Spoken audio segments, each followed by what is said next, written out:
Everybody, can you stand? Mr. Manalo, can you lead a prayer? Amen. Good morning, class. Before you take your seat, please pick up all the pieces of paper under your chair and arrange your chair properly. After that, you may now take your seats. Miss Class Secretary, is there any absentees today? Okay, very good. Perfect attendance. Last meeting, I gave you an assignment. Kindly pass it forward. Now, let us look back on our last meeting's discussion. What are your takeaways on our last meeting discussions? Okay, Mr. Kalangi, you're raising your hand.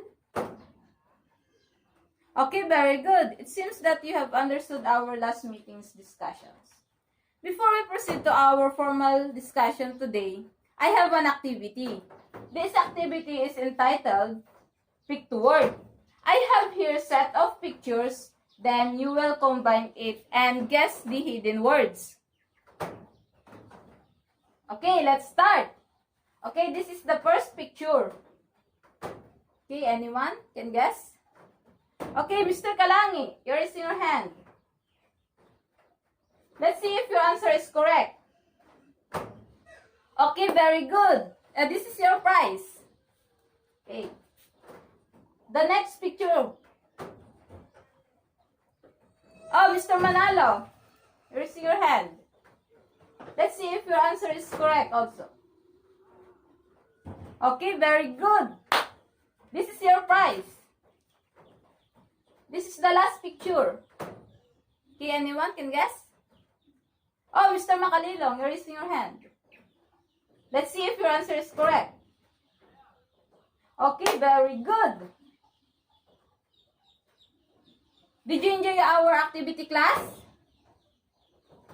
Okay. What have you observed in our activity today? Yes, Mr. Aklan? Oh, very good. So those words are connected to our topic today. Our topic today is technique in storing chemicals. But before anything else, let me first share with you our learning objectives. Everyone, can you read? Okay, thank you. Those are the objectives. I need your cooperation in and participation to obtain them. Okay. So in this topic, we will discuss the techniques in storing chemicals. Do you have an idea on our topic?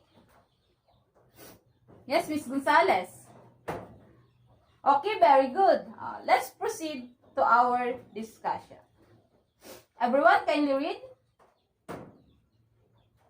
Okay, thank you.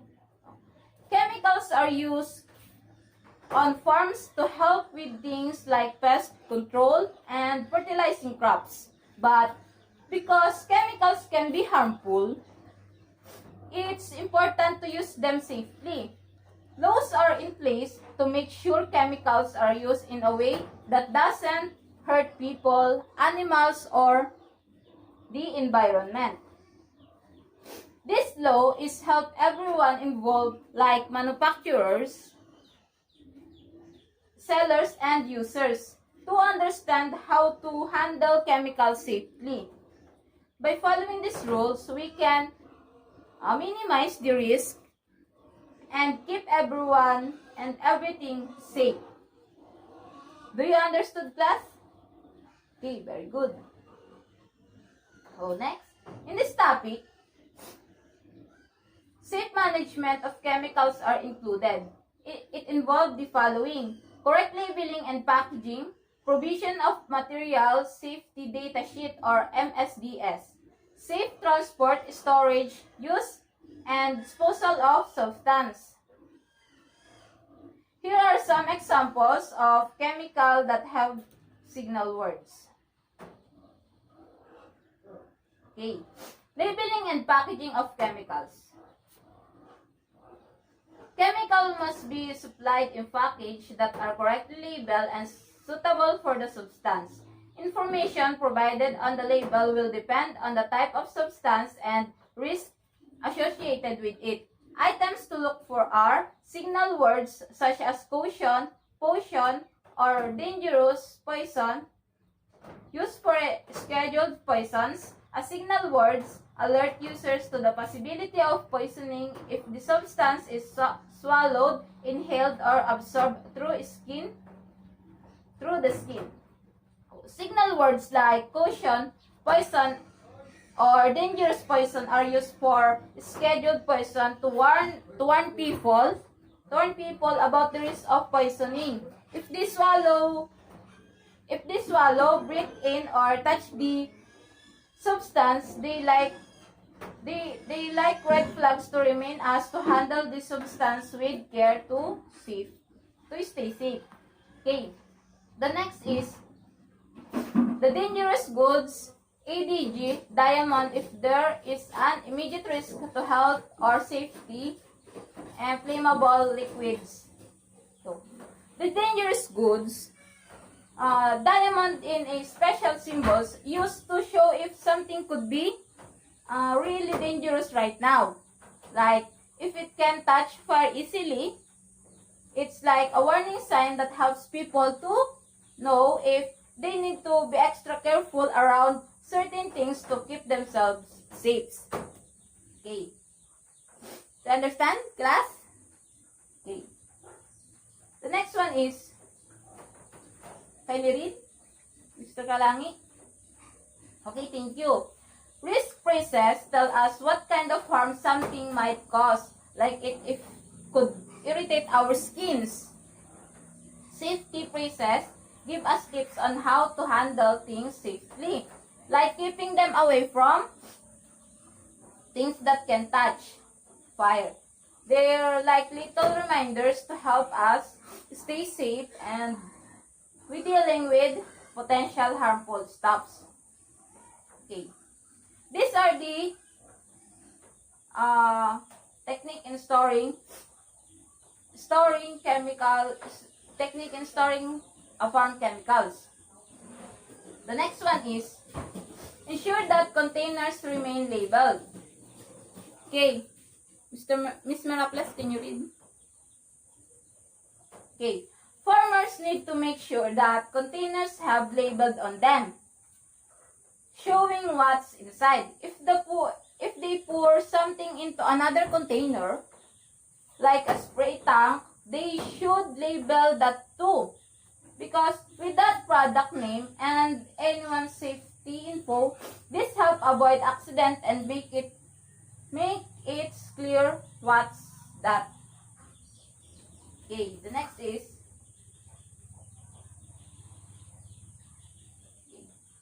do you have any question and clarification, class? Okay, let's continue. Can you read the slide?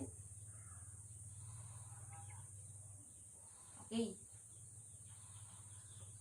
Okay, material safety data sheets.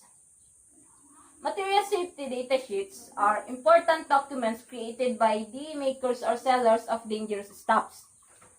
They are not just papers. They are like guides that tell you all about a product. Like what is it have?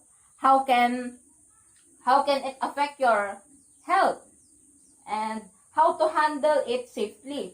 Farmers need to get MSDS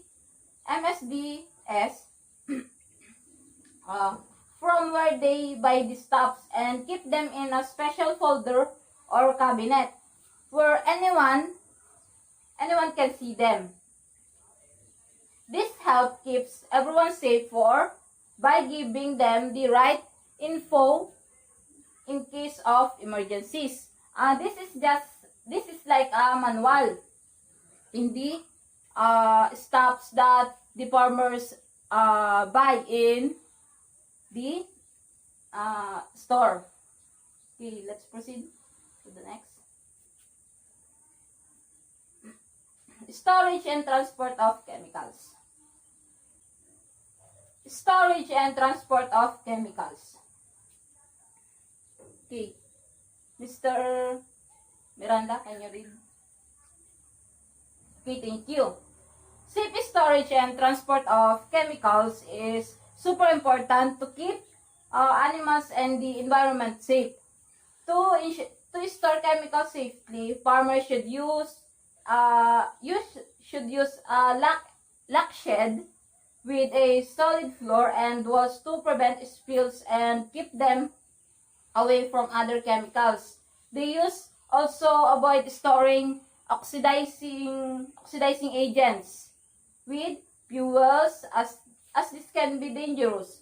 When transporting chemicals, it depends on what it is, how much there is, where it's going, and what else is being transported. Usually, small amounts, less than 250 liters, can be moved in a vehicle as long as the container is secured to prevent spills. Do you have any questions, clarification, class? Okay. Now, if you really understand our discussion today, I have prepared here some questions for you. Okay. Why is it important to know the techniques in storing chemicals? Okay, Mr. Kalangi, you're raising your hand. Okay, very good. It seems that you really understood our topic. Okay, class, do you want to have another activity? Okay. This activity is, I will group you into 3 groups.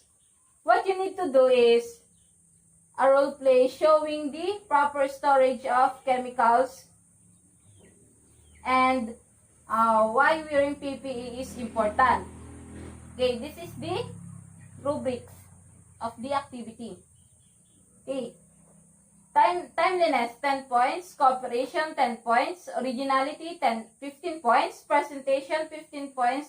Total of 50 points. Okay. I will give you 5 minutes to make your presentation and 3 minutes to present it. Is there any question, class? Okay, you may now start.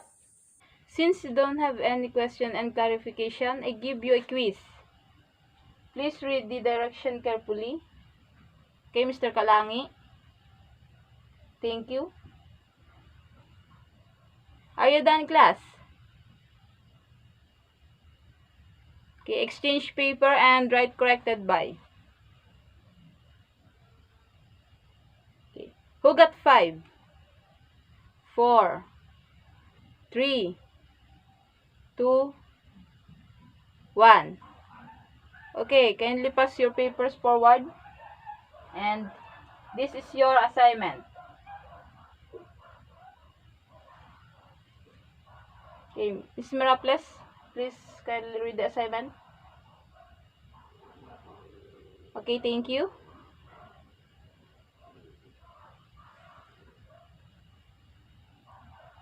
See you on next meeting. Goodbye, class.